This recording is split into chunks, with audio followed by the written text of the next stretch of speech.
we need to go back to roll call? We will. We Yes. sure will, Steve. Let me just make sure that this is live.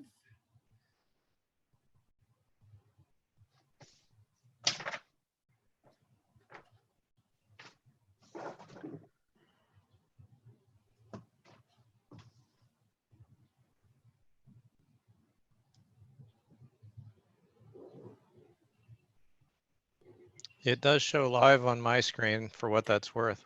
It does on mine too now, Adam. Thank you. Same here. Okay, great. So welcome to the Parks and Trails Commission meeting.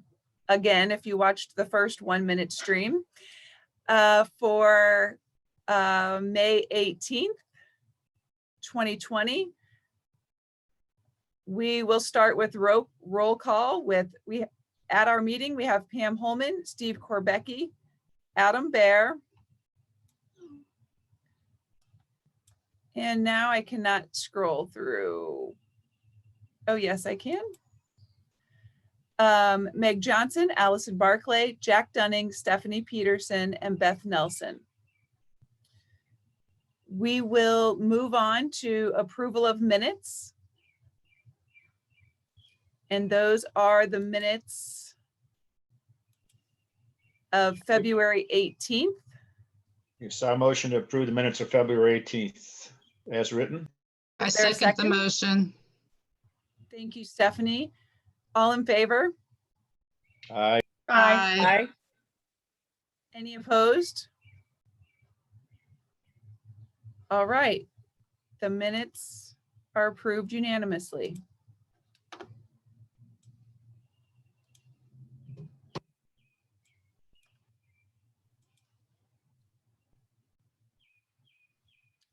Okay, let's go ahead and start with our park reports.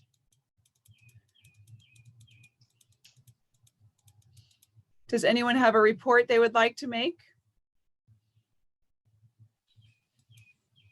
I would like to report on Longview. I know that you're working on it, Anne, but there are still some parts of the fencing that need to be replaced where the nails are showing, but I know you've got to get to it. Thank you, Allison. Do we have other reports? I can provide an update with regard to Drace. Okay. The social distancing sign is at the entrance and near the playground. The playground is marked appropriately, notifying residents and anyone attending the park that the equipment and the restrooms are closed. The trail is clean, and there's one bed that is may need looked at, and you will be provided a picture. If you don't already have it, Anne, you'll get it by tomorrow Okay. from a resident who may have already reached out to you. We had a discussion earlier. Other than that, it's in good condition and being used regularly. My family's probably in that particular park 5 times a week, and it's getting used along with Clayton Trail. Hi, just to add on to what Pam was mentioning about Drace, I was also there recently and everything looks really good. I just had a question about the playground's roped off very well. It's very obvious it's closed, but I was curious about the wooded playgrounds, like inside the wooded area, there's a tunnel and some blocks and things that kids can play with. Is that going to remain open? It didn't have any indication that it was closed. So I was just curious about that. My kids ran right in there, so it was obviously still open. I didn't know if that was something we should address or not. That's a good question, Beth. And I don't think of that area as a playground. However, those high touch areas should be blocked off. So definitely that tunnel. Okay. Thank and maybe you. there's a gravel area and the blocks. They build with the blocks. So, Okay. which also So, and the only other thing I also noticed is there's one sign that's leaning slightly. It's near the playground. If you're walking from the restrooms towards the playground, there's a, I actually didn't get close enough to see what the sign was, but I noticed from the side that it was leaning. Nothing immediate, but it's just something we could fix at some point. Okay. Thank you. Thanks. Steve? Just a short update on preservation. Everything's roped off as appropriate. It's clean. I walked one trail that leads back into the woods and then back around CBC's fields. And I noticed in the woods, the honeysuckle is starting to take over the trail. So if somebody has a chance, if they can do some minor cutbacks at honeysuckle to keep that path open. I mean, it's not completely entwined yet, but it's moving it. Thank you. Anyone else? Pam? This isn't with regard to parks, but it's with regard to the Clayton Trail, the dog weigh station near the bus stop on Clayton Road in front of New Owner School. Looks like it was hit by something, a car, and so it's almost up out of the ground. And I just want to make sure that was on the list. Great. Okay. Anything else before we move on? All right. So Pam, if you could walk us through the agenda. It seems that if I share my screen, it blocks us from our YouTube stream. So we practiced sharing it, and I won't be able to do that. So if you wouldn't mind just walking us through that, Sure. that would be great. Great. Okay. So next on the agenda is our unfinished business. And I will provide some information with regard to the St. Louis County Action Plan for walking and biking. As many of you are aware and attended, last fall, the county launched the St. Louis Action Plan for walking and biking.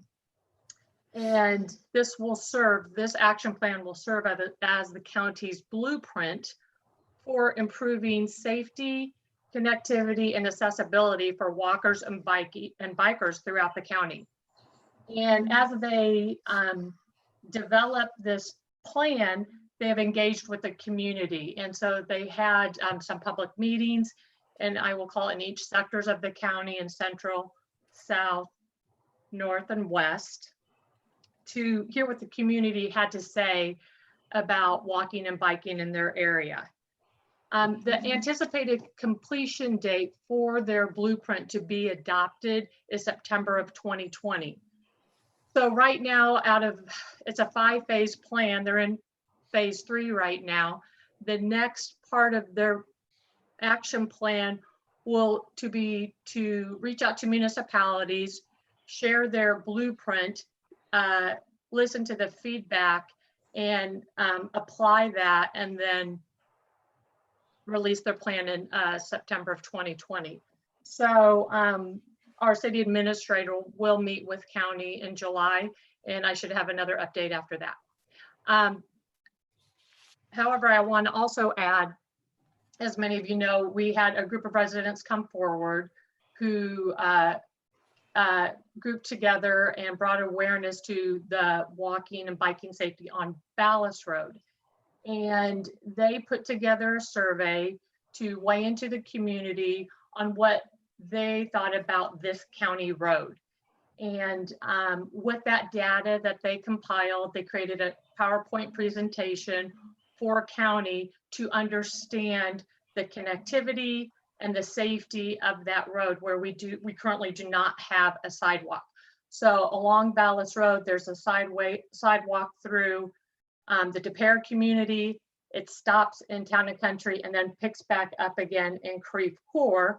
So they, with the PowerPoint presentation, the request is for the county to consider that 1 mile gap and filling that in with a sidewalk and having that be a priority on their action plan when released in September. So when county connects with our municipality, we will certainly be bringing that up and representing their voice.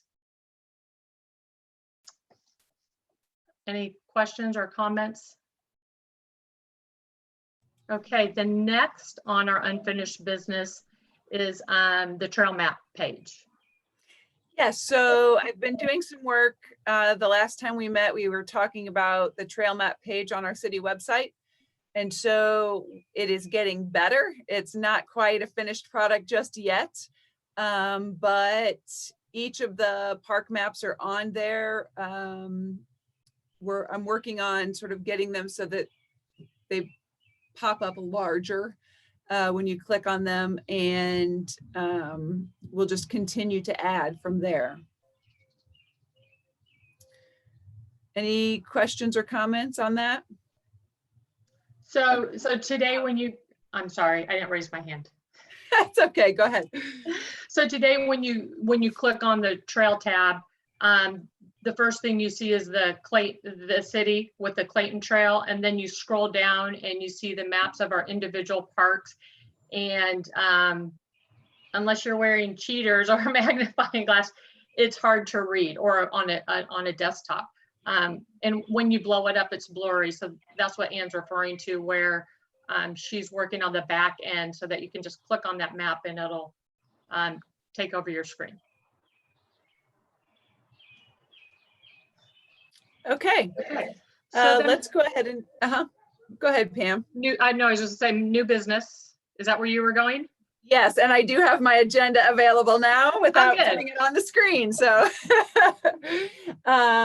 yeah, so if you want to jump into the Yeah, so let's talk a little bit about the first item on our new business is the COVID-19 Parks and Trails Action Plan. And let's talk about the social distancing infographics that hopefully you're all are aware of what that is. In each of our parks, we have A-frames that recommend or asking our residents to, when they're on the trails within the parks, to walk counterclockwise. And it's important, a couple of things to note here is that although that idea did come forward from a couple of residents, it also came through at a national level. We Town and Country didn't create those graphics. The county didn't create those graphics. It came from the National Recs and Park Association. So those graphics you can find throughout the United States in parks. So being in it together, sending consistent messaging, whether you're in a municipality park or a county park, is important. And so those will remain up as long as county is having us work under those orders. Any comments, or have you heard feedback with regard to our walking counterclockwise on our trails within our parks? Allison? So, my husband walks the trails every day, and he's encountering quite a few people in Longview that are just going the wrong way and seem kind of oblivious. And it'd be nice if there was some sort of nice way to say turn around or distance or so. I don't know how he does it, but there's some people that just block the path and sit there and talk. And I don't know, I don't really have a solution, but it'd be nice if there was some nice way to say social distance and, and also read the signs. But in some ways it's working, in some ways it's not working. So I have a couple, just to add on to that. And I understand that, did you make arrows, or where did you get the arrows that you have on the ground at Longview? we made them. So expense wise, do you have the Had this- materials? Zero, yeah. So maybe that's something to consider, maybe having them throughout Longview and Drace. I have encountered as well at Drace where people are walking clockwise and counterclockwise. I just step to the side and let them pass me. I think an important message is a simple message is keep moving. If there's some way we can add that under protocol in our parks on our Parks and Rec page. You know, I'd have to look at that, but that's just off the top of my head. I would say let's look at the messaging we're sending today on how to conduct yourself in a park. Our recommendations, because at the end of the day, our guiding principle is public safety and health. And that's what this is about. It's not about anything else. And, you know, I know it's frustrating to some, and Allison, that maybe your husband's encountered, like, why do I have to walk counterclockwise? And people just walk. But all I can say is let's just keep moving and just step to the side and just show a message through our behavior and examples. Go ahead, Yeah, Allison. it's only the parts of the park where you can't. And most of the areas, there's plenty of room, but there's some areas that are really narrow where there's no moving aside, you know, like down towards the lake from Longview. You have a wall on one side and a hill on the other. So I guess that's, you know, I think it's a fantastic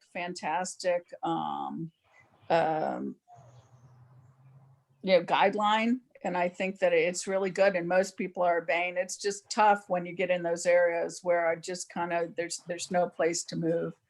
So I think that maybe bigger arrows, if it's not going to destroy it, if it doesn't cost anything, sometimes the arrows are kind of small and they're only in certain places. And if it's not going to, you know, destroy the pavement, maybe bigger ones so that people see. We do end up having to, you know, put the black sealer over them at some point to get rid of them. But I think it's, you know, very explanatory to see a bigger arrow and maybe more of them on the ground. So I think those are great. That's great input. Stephanie, you had your hand up next. So 2 points. There's some confusion about the middle trail. Like the outer loop is easy to tell, but the middle trail, I don't think anybody knows exactly. And I assume it is open to two-way traffic because some people only do half a loop and that kind of thing. But maybe if it is supposed to be two-way, we have arrows going both ways during the, you know, the middle part. Because Right. everybody seems confused about that little section. Got it. And then the other thing I say is as a runner, I am constantly having to pass people from behind. As a runner, it'd actually be easier if I was going the opposite direction, but I'm fine, I can do that. So I have to call from behind. I'm on your left, please Right. move over. And a lot of people do, but there's a significant number of people that are not willing to move over to the side of the trail. And even on the two-way part on Clayton Trail, same kind of thing. They want to walk 2 and 3 abreast when they see you coming. So I wish you guys could emphasize a little bit more that when somebody is coming at you from the front or from the back, please move over single file to the side, because there's been plenty of times. Now, I mean, I'm passing 100 people a day, easy. I'd say 25% of them don't move over 6 feet away from me. Either that or I have to get totally off the trail. And with the rain and mud we've been having lately, that's not so much. Right. So if there's some way to emphasize this, the single line on the far right when anybody's passing you. Thank you. That's good feedback. Go ahead, Jack, you're next. And if you would unmute, please.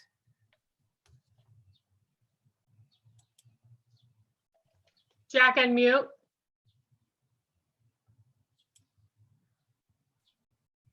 I think the dog walkers need to be included in this so that they walk their dogs in that same counterclockwise position. That would help people understand what's going on here. Okay.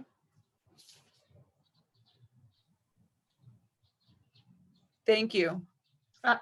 Stephanie, are you, Go ahead. Hey, one more thing. I agree about the dog walkers, so some of them seem oblivious. The other thing I'd say about the dog walkers is, you know, if you're walking your dog, that doesn't give you the right to put your dog on the right side of the lane and you in the middle of the lane, okay? You either got to have your dog off to the right if you don't want them near the people and you're on the right side of the trail, or the dog should be in the middle between you and the person passing you, because some people don't seem to understand that, you know, their dog's taking up 3 feet and then they're over here in the middle of the lane, you know, and I can't get 6 feet away from them. That's a good point too. Yeah. Go ahead, Pam. so really what's on the table is how do we communicate this and help residents understand the point and the purpose of doing this? And as an alderman who uses emails to communicate, I'm thinking out loud and then take this and you know, and do or don't do. But if I had you know, a half a page of Trail some type etiquette. of from you that you would then send to all of the aldermen for us to put on our Facebook page, our newsletters, and then also that same visual on your Parks and Rec page. So then I'm seeing the same information coming from the city and the elected officials consistently. And I think that would be beneficial to our community. I agree. Not that I'm trying to make more work for you. Go ahead, Steve.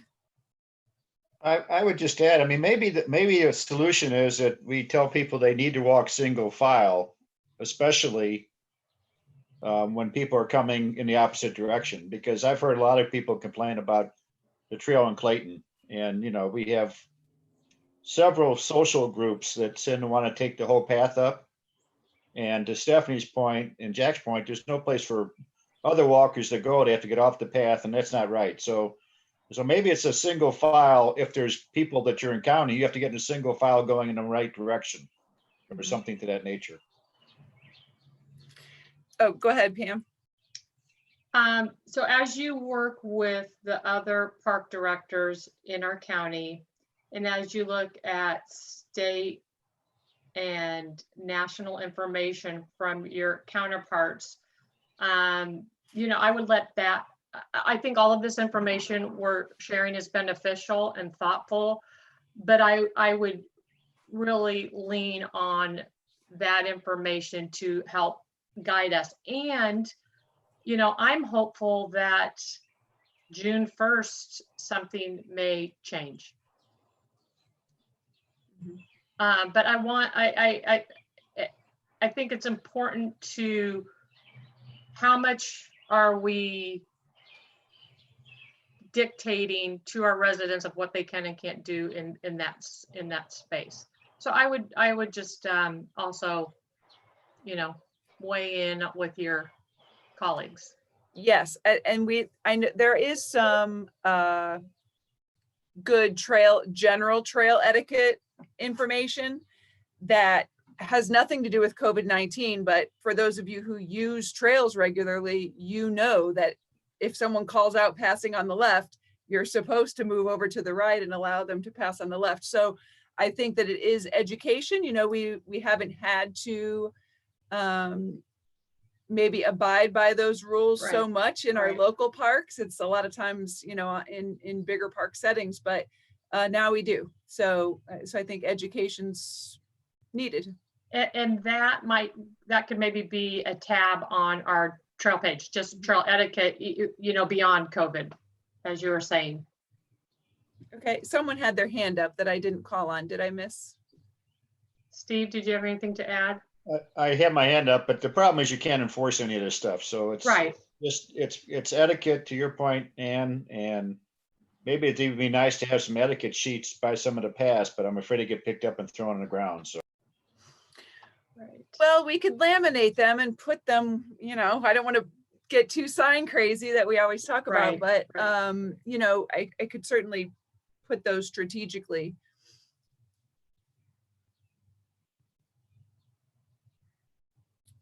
Okay.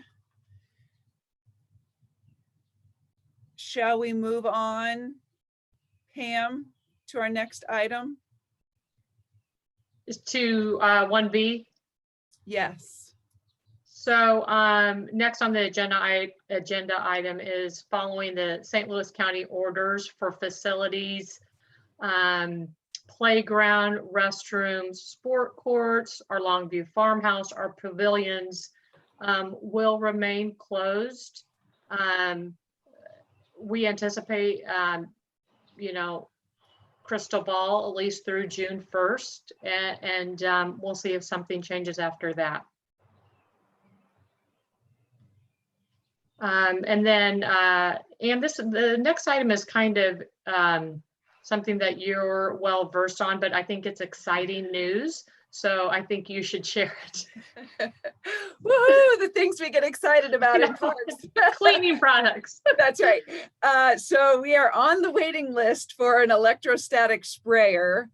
And really it will just allow us to clean restrooms and playgrounds far more efficiently than we can at this point. We cannot open any of those until the order is lifted, obviously. But our hope is that when the order is lifted, we will be in good shape to be able to open each of those items. We expect that there will be some cleaning protocol or some sort of protocol that goes along with lifting those restrictions. And so we just want to be ready to do that when the time comes. Which I think is great. Yeah. For our city to have that. And today, tentatively, I was told we should have it by June 1st. So tentatively. Okay, great. Don't believe it. I've been waiting on one for a month and they keep saying another week, another week, another week. Oh, So cross your fingers and hope for the best, but expect the worst.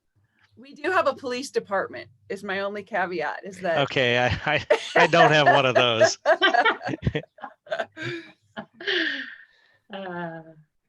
Okay, Okay. and moving on to 1D. Okay, so 1D is budget adjustments. And I'm sure as you all can appreciate, as we work through COVID-19 and we have had the stay-at-home orders, it definitely has impacted our sales tax revenue, which accounts for about 50% of our revenues for our budget. So anticipating the drop in our sales tax receipts, the city staff and the department heads have been doing a fantastic job, a tedious job of looking at our 2020 budgets and making adjustments. As I look through the adjustments that the Parks and Storm Fund made for the remaining of this year, I think that the good news is right now is that the only line item that really fell off our budget for 2020 are our events, and that is it. So we might have some seasonal work that'll push out, or that might fall off as well. But all of our other big projects to date are just deferred or frozen. So there may be opportunity, which time will tell, if we can put some of these line items back into the 2020 year. But again, time will tell. So some of our items that we're kicking the can down the road that we've all talked about in this commission is our Longview Trail overlay. That is a wait and see if we can do that this year. Around third quarter, we were going to start working through our parks playground design plan. We had money set aside for that. That has been pushed further out. Some equipment for our parks and the Longview railing replacement. So those things don't go away. They're just on hold.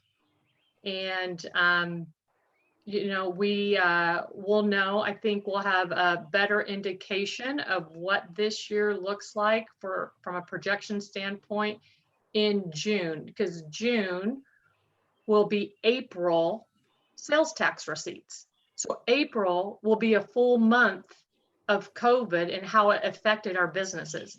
So from that, we can make some assumptions for the rest of the year and plan accordingly. Steve, I do have a question about, I understand the deferring of certain expenses, but what about the personnel side? Are we fully staffed still on the personnel side for Parks and Trails? we are fully staffed with our full-time staff. We have eliminated, I should say eliminated, we have frozen, at least at this point, all of our part-time staff. Part of that is as it relates to the decrease in pavilion rentals, the decrease in, well, not the decrease, the stopping of pavilion and Longview farmhouse rentals. And so the staffing, the part-time staffing that goes along with that has been frozen until those open back up.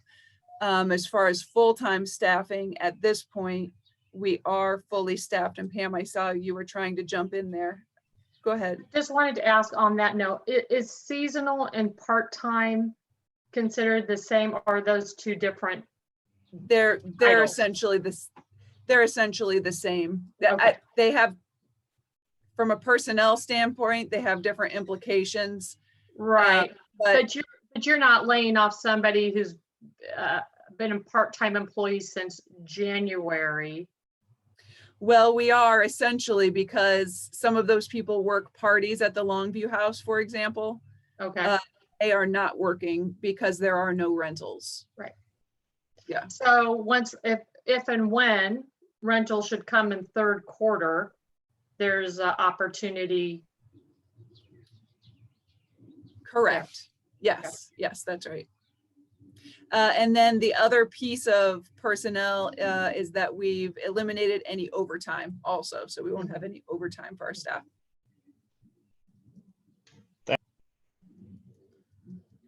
But we are in a very good position that through many years, the Board of Aldermen and Mayor have worked on this budget to create a reserve that is healthy. And we happen to be one of those cities that have not had to furlough any employees. And at this point in time, from the information that's been coming across my desk, you know, I don't see that happening in 2020. And then one other item, if I could just add it, is that we have reduced any contracts that we have in place where we can make reductions.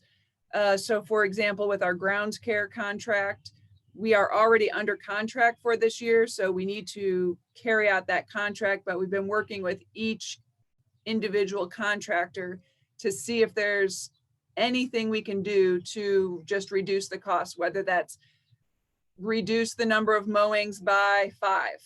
Yeah, we're just trying to walk back as much as we can, 1 fewer fertilization apps, that sort of thing. So we're just going through each contractor and reducing costs as much as we can, even though we're under contract with some of those and still need to perform some of those services. I mean, we do need to mow the grass, you know, ultimately. Yes, Allison. I don't mean to be slightly off topic, but there are maybe 3 or 4 dead trees on coming down the Clayton path towards the tunnel. Are those guaranteed by the contractor? Will those be replaced, or are those going to be at city expense? Are they on the north side of the trail near Town Square? Yes. Yes, those will be replaced at the contractor's expense. We have a number of plant material that is dead at Town Square, which I'm sure if you walked it, you have noticed. But yes, those are going to be replaced any day now. Actually, it's Baxter Garden. Right. So they are coming to replace all of those. It's within their 1 year contract. Yeah, I think the weather's just been at play here, but the last update I said was the last update I saw was by May 25th. but weather pending. Okay. Moving So it on. looks like, Yep. yes, looks like the next item is under my category here, and really it's just looking for input from you all regarding the COVID-19 efforts. As Pam alluded to earlier, some things we are bound by. So whether that's our state orders, our St. Louis County orders. And so we follow those primarily. St. Louis County Parks is a leader, obviously, in St. Louis County, and they have the closest connection to the St. Louis County Health Department. So they get some questions answered That's for an the rest. important piece of information. They have a health department, and we're working with them and following their guidelines. We, Right. Town and Country, do not have a health department. Right. Anyways, go on. Nor do the other 91 municipalities. So I've been on weekly calls statewide and with St. Louis County Metro Park directors, just going through each time there's an order, making sure that we understand the order in the same way. We're doing our best to operate countywide. It doesn't happen as quick sometimes as everyone would like, but we are now as a group asking for countywide recommendations so that we don't have one municipal park staying open, the next municipal park 2 miles away closing just because of the difference in municipalities. And so that makes it hard on everyone. It makes it hard on residents knowing where to go and what park is open. Yes, Steve, you were going to say, go ahead. Well, I want to applaud the alderman, the mayor, and yourself for keeping the trails open. I mean, I think I've had many people comment how important that was to them over the last 60 to 90 days. And not every place did that. For instance, Queenie. So I think it's really great that we were able to keep the trails open for people to use. And I think it's really a terrific job on you all. Ditto. Thank you. And I passed that on to the mayor and the board. I mean, that was one of the areas that was left up locally, that it wasn't mandated that the trails would close. And so,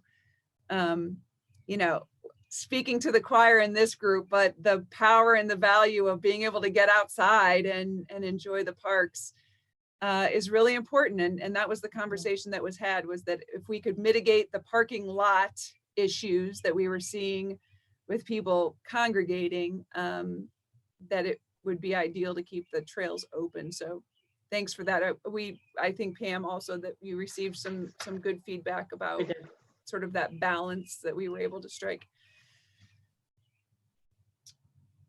Anything else on that? Let's go ahead and move on to event updates.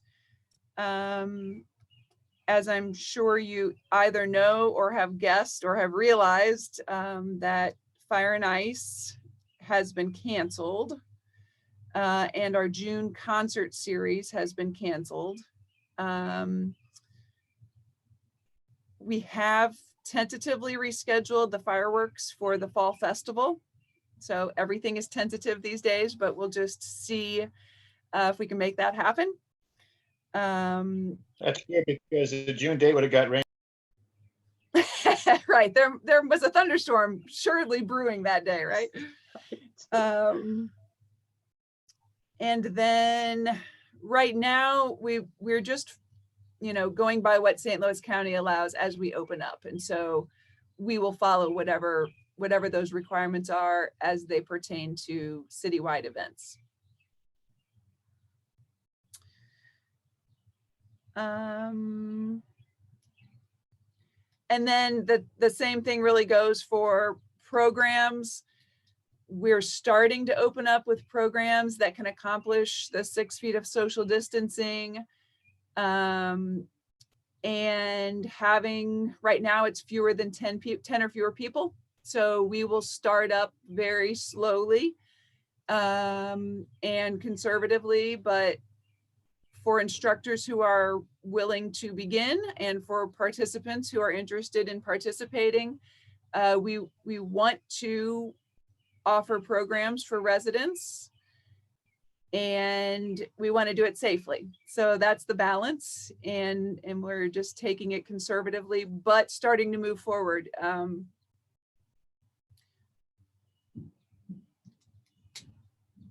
Yeah. Oh yes, Beth. Sorry, I've had a few people inquire about, obviously the facilities, the tennis court at Longview is not open, but if and when that happens, what is the plan for like the camps or tennis lessons? Are those gonna happen this summer or not? That's a good question. So tennis is one of those that the instructor is confident that he can offer tennis lessons and keep people 6 feet apart. And there are fewer than 10 kids per session anyway, or adults for the cardio tennis. And so that's the plan, is to be able to go ahead and offer those classes. So we will start slowly, and I don't have his exact start date, but at the beginning of June. I think June 1st is that Monday. And we'll go ahead and start with those, and then summer tennis lessons as well, as long as everything goes well.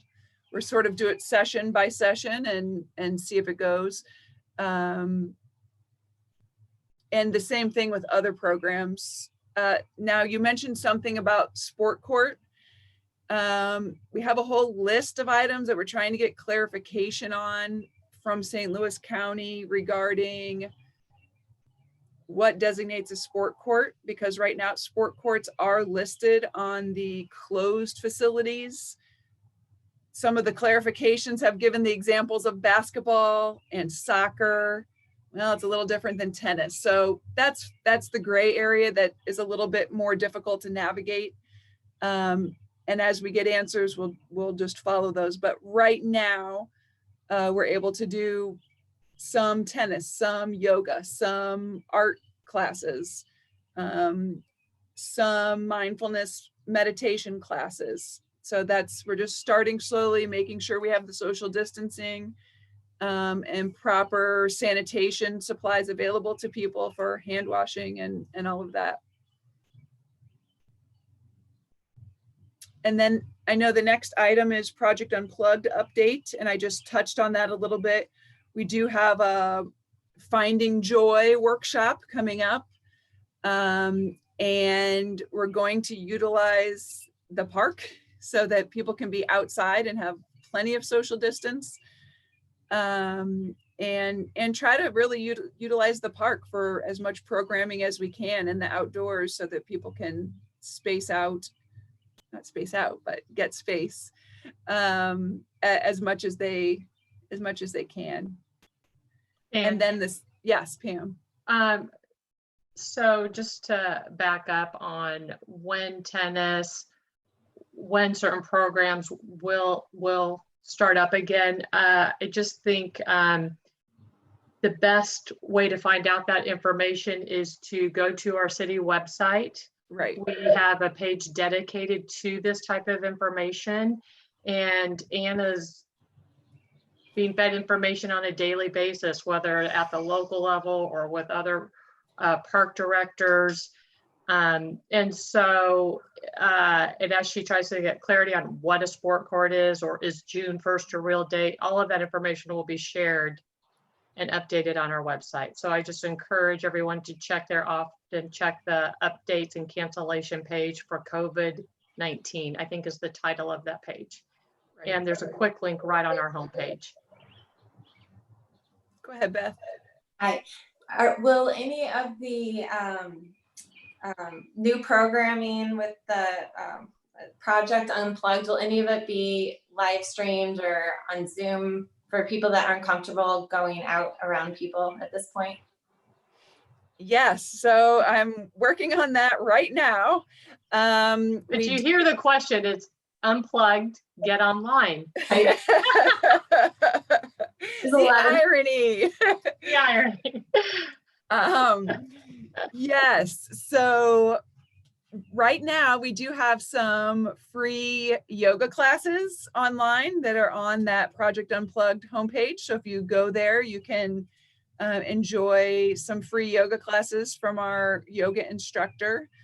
But yes, we're looking at what makes sense to have as a Zoom meeting and what makes sense. A couple of the instructors have, different resources available to be able to provide some online resources. So watch for that. Yes, we do have to head in that direction, and to be able to offer both for sure. What do you have any sort of thoughts on that? Would you be interested in it? I'm wondering if people are zoomed out at this point, or if Steve, go ahead.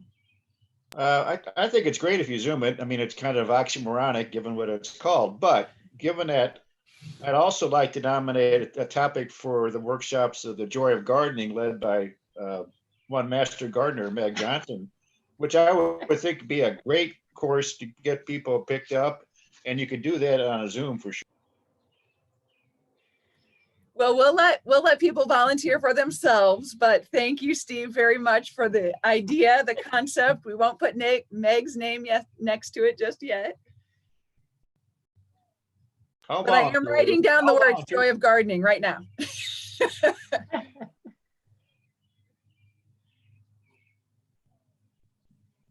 Okay. Not smiling, Meg.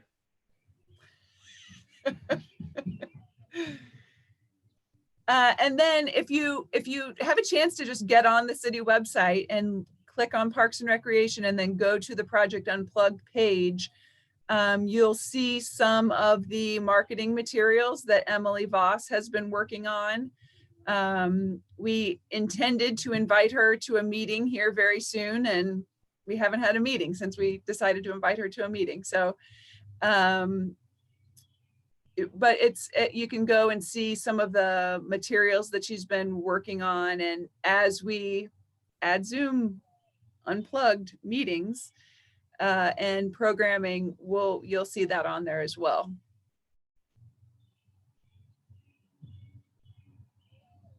All right. Pam, do you have anything, or does anyone have anything you want to add before we? Yep, I just have under other, I just wanted to recap and say thank you to our commission members, volunteers, Boy Scouts, elected official, local residents that came out to support the Mayors for Meals food drive. 21 local mayors came together and held that event on the same Saturday. That benefited the St. Louis Area Food Bank, which then feeds our community. The St. Louis Area Food Bank was established over 45 years ago, and they're needed now more than ever. So it just, it's really with gratitude and thankfulness that I wanted to say specifically thank you to this commission. I've been an elected official now for a little over a year, and it seems like every time we have an event or an activity where we need a volunteer, this commission is always represented and always raises their hand. So thank you to everybody. It was a great event that really benefited residents in St. Louis.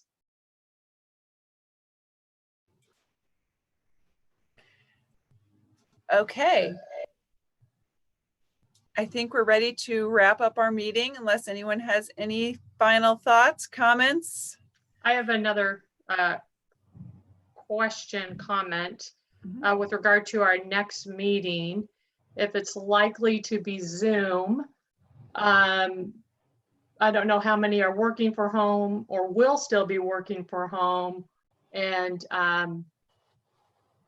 does 6:30 in the evening work in the month of June for you all, or would you prefer a different time of day. For me right now, I was just talking to another alderman about this. It's not a week and a weekend. It's just days of the month. So I am extremely open to any day.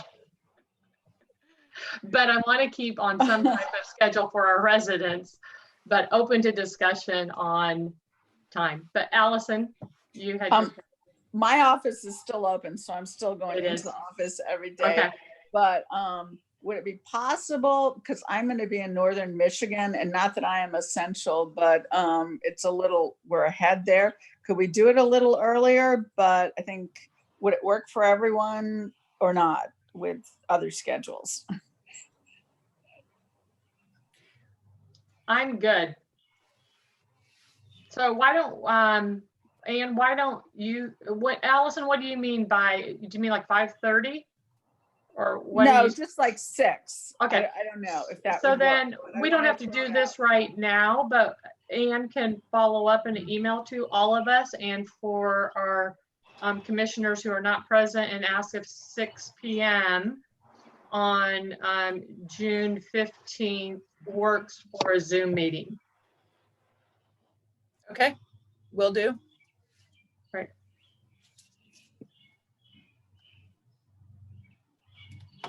7:32 is the time. Okay. Steve, that's for you. Thank you. I'll motion to adjourn in that case. We have Okay. Stephanie's had a second, I believe. Okay. All in favor? Thumbs up. All right. Thank you very much. Thank you, everyone. And let's see, I'm just going to, and I just want to reiterate what Pam said at the beginning of the meeting. If anyone has any questions, input, feedback that you're getting from friends, family, just give either of us a call or email and Or your alderman, or your alderman. our city administrator, or our mayor. That's what we're here for. So please connect with us. Thanks, everyone. Thank you, everyone. Oh.